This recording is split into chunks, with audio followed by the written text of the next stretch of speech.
तारीख 10 फरवरी साल 1949, जगह लाल किले में बनी जेल।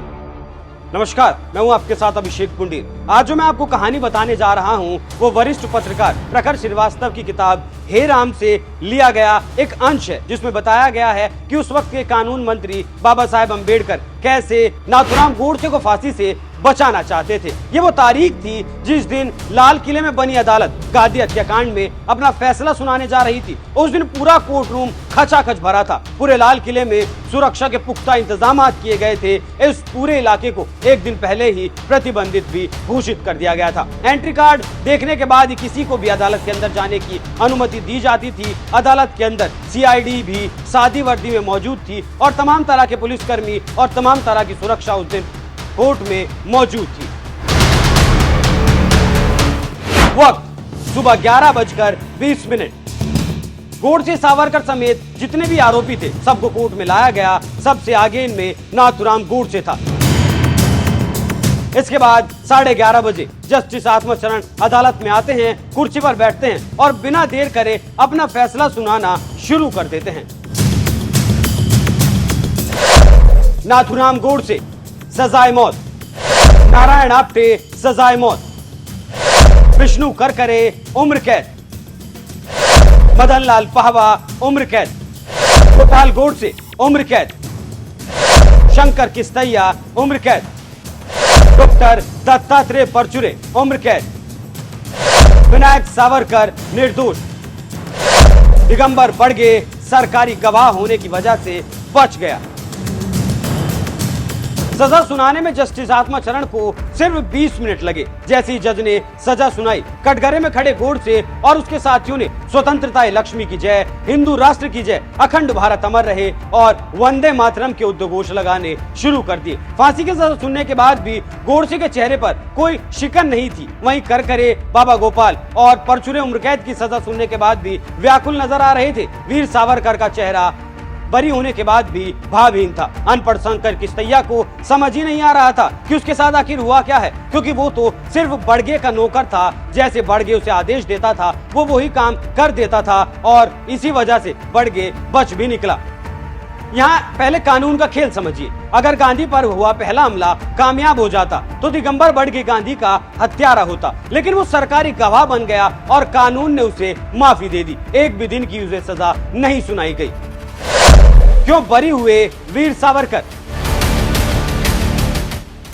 गांधी हत्याकांड में वीर सावरकर को फंसाने की नेहरू सरकार की साजिश को अदालत के फैसले ने ध्वस्त कर दिया था। सरकार ने सावरकर के गले में फंदा कसने की भरपूर कोशिश की थी, लेकिन वैसे भी वो सबूत नहीं जुटा पाई जिससे उसके अरमान पूरे होते। सावरकर के खिलाफ मुख्य गवाह बड़गे था और उसकी पूरी गवाही सुनी सुनाई बातों पर आधारित थी, सुनी सुनाई बातों पर टिकी हुई थी। लिहाजा बड़गे की बातें अदालत में पूरी तरह से बकवास साबित हुई और साथ ही वीर सावरकर ने कोर्ट में अपना बचाव सबूतों के साथ सटीक तरह से किया था, इसलिए वीर सावरकर को बरी कर दिया गया। वीर सावरकर भले ही बरी हो गए थे, लेकिन गांधी हत्याकांड की वजह से उन्हें अपने बचे हुए जीवन में बहुत बड़ी कीमत चुकानी थी। उन्हें बिना किसी अपराध के पूरे 1 साल तक जेल में कैद रखा गया, जबकि उन दिनों वो इतने बीमार थे कि बिस्तर से भी नहीं उठ पाते थे। सारी दुनिया के सामने उन पर एक महात्मा की हत्या का केस चलाया गया, आरोप लगाया गया। सावरकर इन सब से कितने आहत हुए थे, इसका अंदाजा उस पत्र को पढ़कर लगाया जा सकता है जो उन्होंने अपनी रिहाई के बाद अपने वकील और हिंदू महासभा के नेता भोपटकर को लिखा था। इस पत्र में सावरकर ने लिखा था, मैंने अपने शारीरिक और मानसिक स्वास्थ्य को देखते हुए सार्वजनिक जीवन से रिटायर होने का फैसला कर लिया है। गांधी हत्याकांड मुकदमे के बाद वीर सावरकर फिर कभी पहले जैसे की तरह भारतीय राजनीति का एक वैध परमाणु नक्षत्र, जो आजादी के बाद नेहरू और उनकी कांग्रेस के लिए एक बहुत बड़ी चुनौती बन गया था, वो एक राजनयिक षड्यंत्र का शिकार होकर सिर्फ रह गया। 26 फरवरी 1966 को वीर सावरकर की मृत्यु के बाद टाइम्स ऑफ इंडिया ने अपने संपादकीय में लिखा, इतिहास वीर सावरकर को एक अनोखे भारतीय के रूप में याद रखेगा, जो अपने अन्याय को सहने के बाद भी अपने देश के भाग्य में अधिक विश्वास रखता रहा। उनका जीवन एक किंवदंती की तरह है।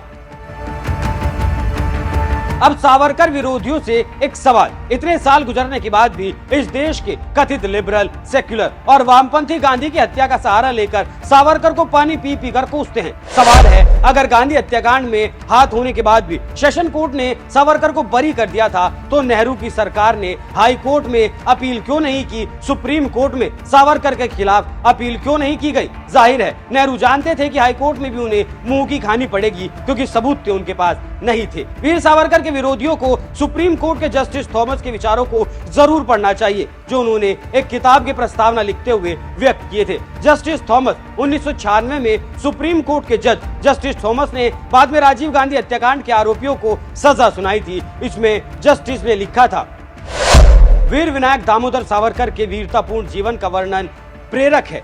मैं इस तर्क से सहमत हूं कि सावरकर किसी भी इंसान की हत्या के लिए सहमत नहीं हो सकते, क्योंकि उन्होंने खुद अपनी देशभक्ति की भावना को बनाए रखने के लिए जीवन में अभूतपूर्व काम किए थे। इसके अलावा सभी अदालतों ने साजिश में शामिल होने के आरोप से उन्हें बरी तो कर दिया था। ये निष्पक्षता की मांग है, उन पर आरोप नहीं लगाया जाना चाहिए।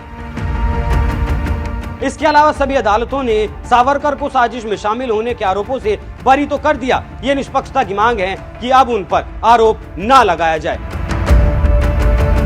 अब आप सुनिए वो सच जो आज तक आपको किसी ने नहीं बताया होगा, और इसका कारण है कि बहुत कम लोगों ने इस बारे में पढ़ा होगा, सुना होगा, या फिर बहुत कम लोग इस बारे में जानते होंगे। अंबेडकर ने कहा, मैं गोडसे को फांसी से बचा सकता हूं। निचली अदालत ने अपने फैसले में कहा था कि अभियुक्त अगर चाहे तो 15 दिन के भीतर इस फैसले को पंजाब हाई कोर्ट में चुनौती दे सकते हैं। आखिरकार 22 फरवरी 1948 को आप्टे करकरे पाहवा, गोपाल शंकर और डॉक्टर परचुरे ने पंजाब हाई कोर्ट के शिमला बेंच में अपनी याचिका डाल दी। नाथुराम गोडसे ने भी निचली अदालत के फैसले को चुनौती देते हुए अपनी याचिका जरूर दायर की, लेकिन उसने अपने लिए माफी या फिर सजा कम करने की मांग नहीं की थी। उसने अपनी याचिका में कहा था कि उसने ही गांधी की हत्या की है और उसे अपनी फांसी की सजा पर रत्ती भर भी अफसोस नहीं है। इसे बरकरार रखा जाए, लेकिन मेरे ऊपर जो षड्यंत्र रचने का आरोप लगाया गया है उसे मैं हाई कोर्ट में चुनौती देना चाहता हूं। गोडसे ने अपनी याचिका में यह भी कहा वो अपना केस खुद लड़ेगा और उसे किसी वकील की जरूरत नहीं है।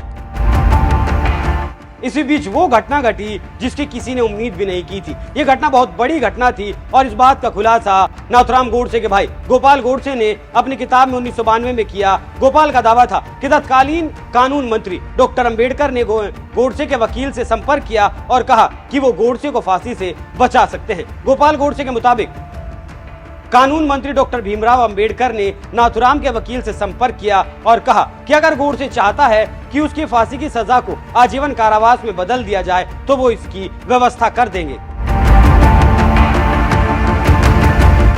डॉक्टर अंबेडकर के इस सवाल के बाद नाथुराम गोडसे का जो जवाब लिखा गया वो जवाब हर कोई नहीं दे सकता, जबकि उसे पता हो कि उसका जीवन अब कुछ ही दिनों का बचा है। नाथुराम गोडसे का जवाब क्या था वो भी आपको बताऊंगा, लेकिन उससे पहले यहाँ एक सवाल उठता है कि आखिर अंबेडकर गोडसे की फांसी क्यों टालना चाहते थे। अंबेडकर को जवाब देते हुए गोडसे ने कहा था, कृपया इस बात का ध्यान रखें कि मुझ पर दया ना थोपी जाए। मैं अपने जरिए दुनिया को दिखाना चाहता हूं कि देखो इस तरह से गांधी की अहिंसा को फांसी दी जा रही है। उत्तर से चकित होकर डॉक्टर अंबेडकर ने गोडसे की प्रशंसा की थी। निचली अदालत के फैसले के बाद करीब 2 महीने तक गोडसे समेत सभी आरोपियों को लाल किले में ही कैद रखा गया। इसके बाद अप्रैल 1948 में इन सभी को बेहद सुरक्षित माने जाने वाली अंबाला जेल में शिफ्ट कर दिया गया। जब सभी कैदियों को दिल्ली से अंबाला ले जाया जा रहा था तो रास्ते में पानीपत पड़ा। गोडसे ने जेल अधिकारियों से विनती की कि उसे कुछ देर के लिए पानीपत के मैदान में टहलना है। इस घटना के चश्मदीद रहे गोपाल गोडसे ने लिखा है, महाराष्ट्र का पानीपत से बहुत निकट नाता है। मराठा सेना ने 1761 में अहमद शाह अब्दाली के साथ पानीपत का तीसरा युद्ध लड़ा था, जिसने 1 लाख मराठा का बलिदान हुआ था। अधिकारियों ने जब गाड़ी रुकवा दी तो हम सब नीचे उतर गए और कुछ देर आराम किया, ऐसा लिखा है गोपाल गोडसे ने अपनी किताब में। अंबाला जेल में आते ही नाथूराम गोडसे ने अपनी तैयारियां शुरू कर दी, क्योंकि हाईकोर्ट में साबित करना था कि गांधी की हत्या के पीछे षड्यंत्र नहीं था, बल्कि उसका खुद का उठाया गया एक कदम था। इस बात को साबित करके आप्टे और गोपाल करकरे को फांसी से बचाना चाहता था। उसे अकेले फांसी पर चढ़ने से कोई इनकार नहीं था। इसी बीच तय किया गया कि 2 मई 1949 को पंजाब हाई कोर्ट की शिमला बेंच में गांधी हत्याकांड की सुनवाई की जाएगी। इसके लिए 3 जजों की बेंच बनाई गई, जिनके नाम थे जस्टिस जीडी खोसला, जस्टिस एन भंडारी और जस्टिस अंशुराम। आगे की कहानी में आपको बताएंगे कैसे गोडसे की वो फांसी दी गई और परिवार को उसकी अस्थियां तक नहीं दी गई, लेकिन फिर भी कैसे गोडसे की अस्थियां गोडसे के परिवार तक पहुंची गई। आपको ये प्रामाणिक पड़ताल कैसी लगी, हमें कमेंट कर जरूर बताएं। नमस्कार।